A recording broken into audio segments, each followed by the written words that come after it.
right, welcome to Commanders Daily, everybody. Your one-stop shop for everything going on with the Burgundy and Gold. I'm Bob Matthews. Don't forget, hit that like and subscribe button so you don't miss a day of our coverage. And you see the breaking news there at the bottom of the screen.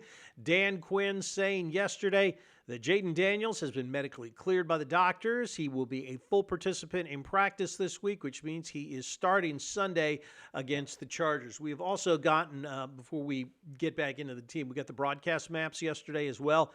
Fox is sending its number one team. Kevin Burkhardt and Tom Brady going to be calling the game. Another number one game for the Commanders here.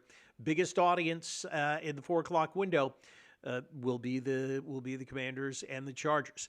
So Daniels back in the starting lineup, which is, of course, excellent news because as good as Marcus Mariota played, and he played well. I mean, the offense still scored 27 points last week, but Daniels just has that X factor that makes this offense hopefully able to overcome the shortcomings that we have seen on defense. That, of course, has been, the big concern here for the first part of the season. Injury-wise, we still don't know about some of the other guys, specifically Terry McLaurin, Noah Brown, and John Bates. Don't know if they're going to be back or not this week. At least Ben Sinnott has been playing fairly well in Bates' role as the blocking tight end, but again, as a second-round pick, we'd like to see him get a few more receptions as well. However, the big news is that the big difference maker is back in Jaden Daniels. A lot of people I've been hearing talk, in the talkosphere, whatever you want to call it, about if Adam Peters has managed this roster correctly, specifically the wide receiver room. Yeah, I know there is also plenty of concern about the defense. I'll get to that in a minute.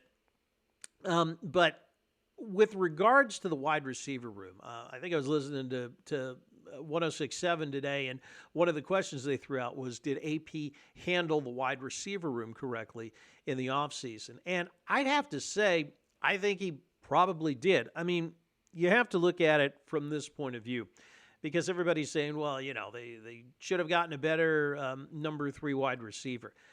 But when you think about it, who were they going to get?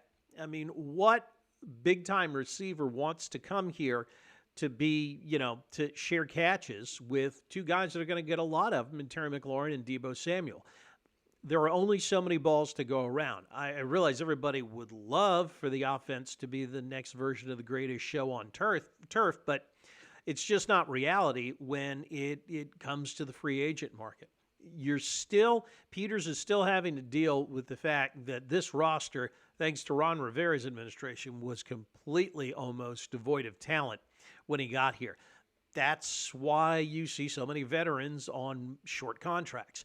It's why they haven't addressed, I don't think, the linebacker position adequately so far, because you can't really do it in free agency. You've got to do it through the draft, and there's just, that takes time. So I think what he's trying to do is plug holes as best he can until he can get his draft picks in.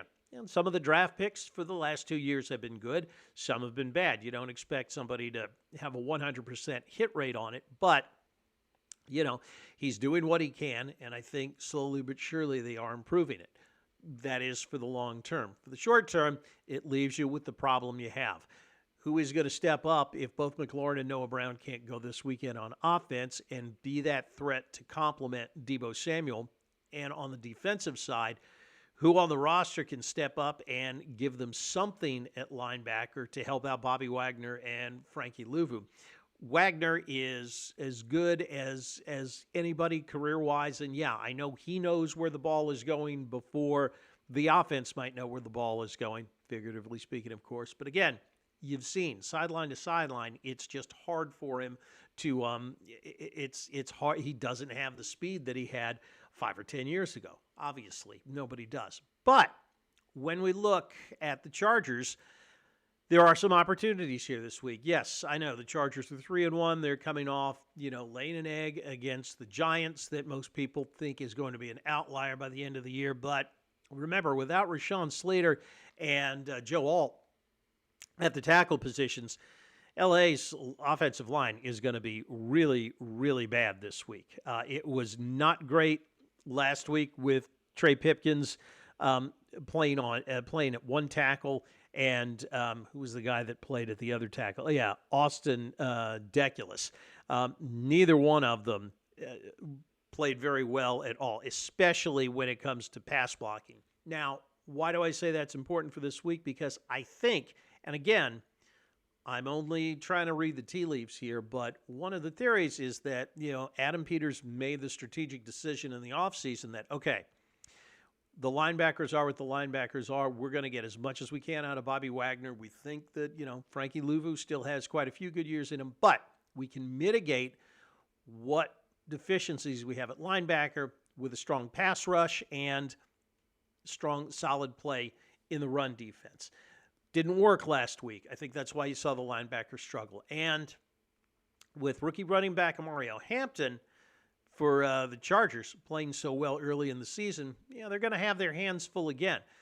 Plus, you're missing a couple of guys. Dietrich Weiss now out for the year. But the fact that the Chargers are playing with two backup tackles, I think, is going to mean, or at least should mean, that the Commanders should be able to get some good penetration into the backfield, into the offensive backfield. It should put enough heat on Justin Herbert to make him less effective than he normally would be. Again, that's if they want to have a chance to win.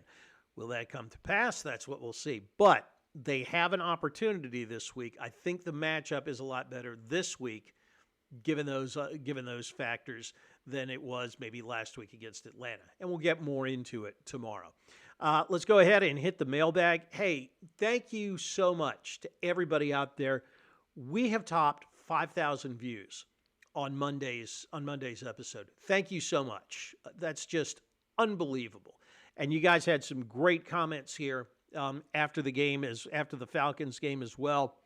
And pretty much dead on. At Cat Eye 1219, no solid defensive end, no safety. The corners are still terrible. They also need a good wide receiver.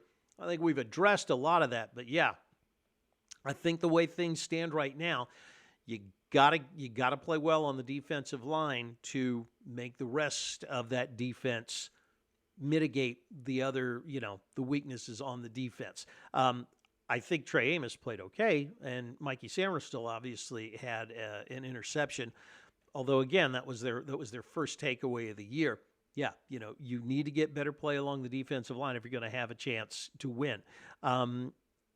At Vern Herman 5811, same thing. Lack of an edge rusher showing on defense. Perhaps we need to play two more tight end sets until we get some wide receivers healthy. Yeah, that and keep feeding the ball to that offense, those running backs. And, say what you will, that's the saving grace for the offense. Again, not only did they put up 27 points, but rushed for over 140 yards last week. So if they can control the ball, that makes the defense that much more effective.